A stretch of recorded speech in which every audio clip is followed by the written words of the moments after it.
Menopause is a rite of passage for all women of a certain age, and with it comes physical and emotional changes. Many women are familiar with the changes, but some of the changes will catch them off guard. Hot flashes and night sweats, insomnia, anxiety, depressive symptoms, brain fog. Has so many functions. But according to Dr. Lisa Mosconi and her innovative research, it turns out that these uncomfortable and disruptive symptoms don't come from changes in the ovaries. They come from changes in the brain. This is revolutionary, right? The idea that this is generated by the brain. It's not that it's new in terms of science, but it's new in terms of explaining to women this is what's going on. Women will go through menopause, and that is the end of a woman's reproductive life. And that's really only half of what menopause is all about. It does impact your brain and your brain health. This component of menopause has been completely overlooked. Her 2017 study was the first ever published about the effects of menopause on the brain. With Mosconi's sights set on the subject, she says her discoveries could be game-changing for women. If you look at the brain, and the brain changes that take place as a woman goes from having a menstrual cycle to not having a menstrual cycle, that there is a reduction in brain energy levels, reductions in gray matter volume in very specific brain regions. We see the blood flow to the brain is also impacted. You can actually tell a woman, your brain is changing and we can prove it to you. Yes, and that was wonderful for us because it's about validating what women have been saying for hundreds of years.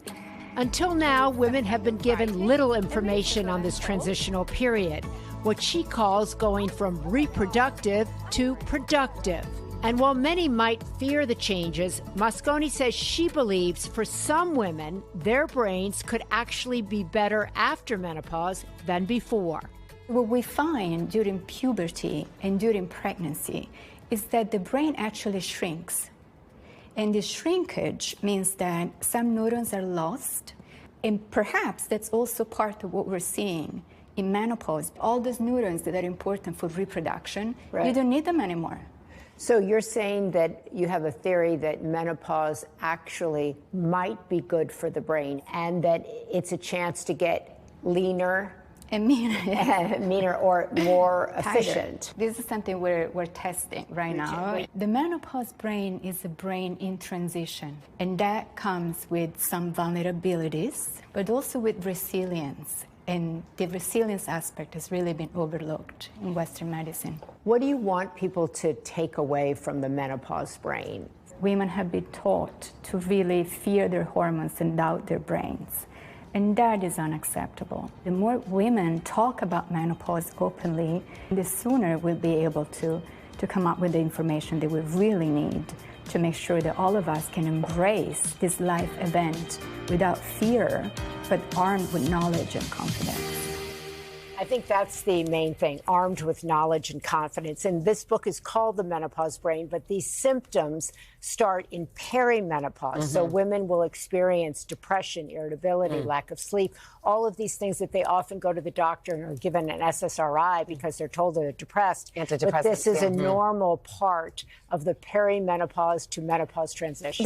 This revelation about it being brain-centered changed treatment? Well, it changes, yes, because it can change when you start, if you choose to start HRT. And there's a window that most doctors believe is a good time to start, and that is a neuroprotector of the brain. And this is a whole evolving area of science right now that is getting a lot of attention and much needed and much overdue. A big spotlight also is on women's health. You were at the State of the Union where President Biden announced $12 billion so that women can be tested for things that happen to women. This was a huge step. This is a transformative kind of game-changing moment in women's health because women have not been studied. Medication that women take has not been studied studied on women, even all the estrogen trials studied on men. So this is going to right a health equity issue. This is going to bring women's research up to speed.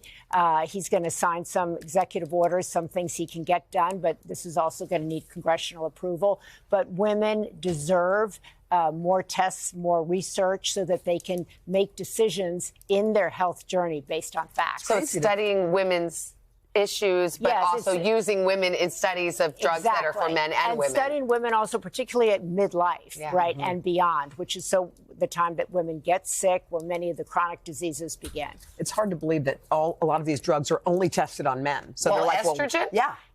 That's this is a health equity issue that's going to be righted. Yeah. All right, cool. Okay, cool. All right, Maria. thank you, Maria. Thank you.